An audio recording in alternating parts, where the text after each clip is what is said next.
Comments or anything? Is fibromyalgia on the pharmacy board's list? Can I ask you if bipolar is? It's not. There's been some scientific research. However, kind of the mother study that everybody looks to is the double-blind placebo-controlled study. There hasn't been one in the U.S. There's one going on in Vancouver right now. Because I'm bipolar and I don't even understand it. Yeah, and it'll be, they'll finish that study in December. So hopefully we'll have those results for the pharmacy board to look at before the legislature next year. And what is the pharmacy board, I haven't followed this, what's the pharmacy board telling you as to the reasons that they didn't do what we clearly had asked them to do? Well, they say that they weren't on the board at that time and they have no idea. The only reason they did it now was because they got sued and the judge told them they had to do it. And now that they've actually reviewed it and are trying to pass it on to the legislature, they're basically saying they don't want to be the people in charge of doing it. So they want to take a board that is scientifically experts, that has studied the issue, and pass the buck to a body where it will get tied up into politics. That's right. I don't know what you call, I call that passing the buck. Oh yeah, and they pretty much admitted that. But yeah, it's something where it's frustrating to deal with people like that. Like I said, I really think that a committee needs to happen. Not a committee that costs thousands of dollars like they're talking about doing with the legislature. There's no reason to spend money on this. I think this is a hot button issue, and people from those organizations and those agencies are going to be willing to show up at a committee meeting and discuss it because they either support it or they're against it. Couldn't you get to try to take the politics out of it? Because this discussion is going to begin to get serious till after November 2nd. We all know that. Right. Couldn't you ask a Republican and a Democrat to chair it? You don't have to be an expert to chair something. You just have to be an expert to contribute to something. You load that thing up with law enforcement and scientists. Basically, to me, those are the two, and then obviously patient advocates. I can't see where a task force. I don't see where there would be any harm in doing that, or it would seem to be the reasonable thing to do. You mean independent from the government, just doing it on our own? Well, it'd be nice because if you link it in to the legislature, then we read those reports. We do this all the time. We get reports from these task force, and then we turn those into bills, and it takes the politics out of it. And then we're listening to patients, we're listening to law enforcement, and we're listening to ex-scientists. So I think it should be a part of that, but I agree. I don't think we have to pay them. You hear these two ladies' stories. Yeah, you'd have to have zero feelings to say that I'm going to get paid to serve on a committee like that, or else get out of public service. So I can't imagine that there would have to be any money involved in something like this. I had a law enforcement officer come testify. He's not represented up here, but he'd also be in the category that you don't want to open that can of worms. Okay. He's with the Law Enforcement Against Prohibition, LEAP, and most law enforcement that are pro-medical marijuana are also in LEAP. So wouldn't we kind of have a catch-22 there?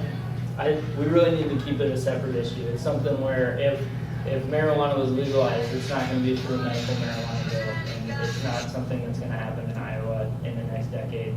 So I'm sure someone from LEAP would want to be there just because they support medical use. Obviously, if you support use for everyone, you're going to support use for those who need it the most. I'm just being blunt about be careful of the coalition you build. Usually I say bring everybody on that you possibly can. I think this is an issue where you want to be very, very cautious about about the coalition you build, because we get a lot of us get very nervous when we hear that, and I get very nervous. Like I said, I always ask myself, Jeff, are you doing the right thing when I'm on the same side as the ACLU? I've fought so many battles against them for veterans, and I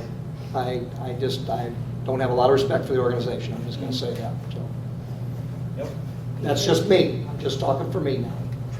you have any other questions or concerns for you? No, I think people need to hear, not just me, not just people that have a vote in all of this. I think people need to hear from more folks like you two, and to make sure that people understand. Now, obviously, my constituents up there in Clarence, Iowa, get it. When I see a group of senior citizens in a very conservative area asking me to keep having the discussion, that tells me something. That's a really loud whisper in my ear. And I think your use of the word, Jimmy, I think you keep using words like double-blind studies and the use of placebo and things like that, and putting it in the hands of the scientists, I think is the route that you have to go. And I don't think that's just me. Now, there's some folks you're never going to get to. They're so scared opening that door. There's other folks that would just say legalize it for anything, and those aren't the folks you're talking to. The ones that have already shut the door on your conversation. And there are legislators that have already shut the door. There's no doubt about it. There are other legislators that don't understand why you don't broaden it. Those aren't your problems. The folks that are in the middle that have to hear from that 60%. In order for that 60% to talk to us, they got to hear from you folks. You got to hear from you folks in the science. What you got, if the whole county's got everything about me, where I've been and what I've done, and what I can't get over. Well, just the more I you don't have the words for it, but I send it all around. Everybody's words for me is all around this town. No, I think just making sure that we hear this and understand it. That there was a lot of hope put on that pharmacy board. In fact, I mentioned it multiple times when I did an interview. You can Google it. I can't remember exactly what was said. They interviewed several legislators in the Iowa City Press Citizen on this issue, and I think all of us said we had a lot of hope on this pharmacy board. And now to hear that they kicked the can down the road is quite disappointing. Yeah. For scientists to kick it into the political arena does not seem to me to be a particularly good decision to do in an issue that has to be grounded in science.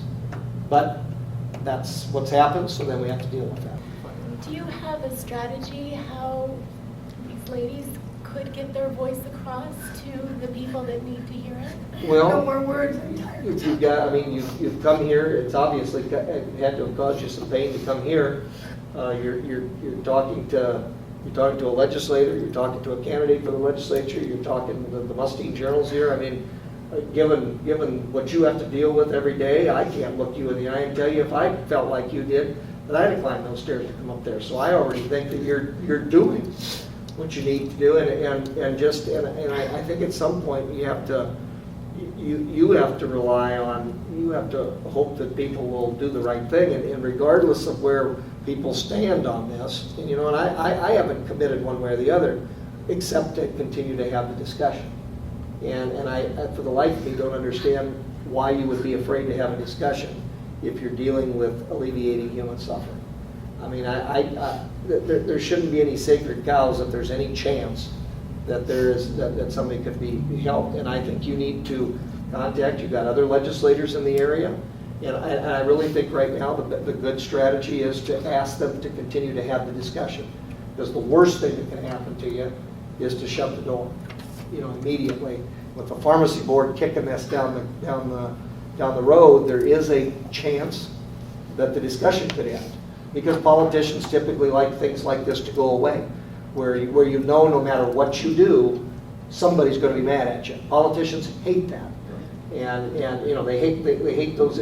We hate those issues, and so because you're going to make somebody mad no matter what. This issue, however if this comes to a vote, however we vote, there will be somebody that will never vote for me again because of the way that I voted.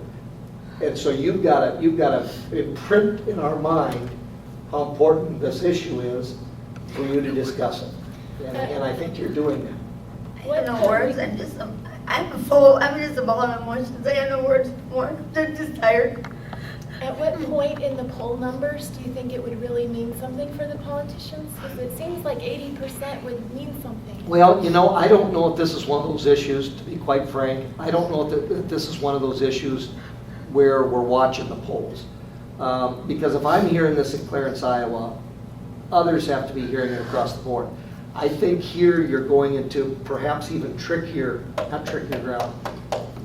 sometimes more difficult to ground into personal philosophy.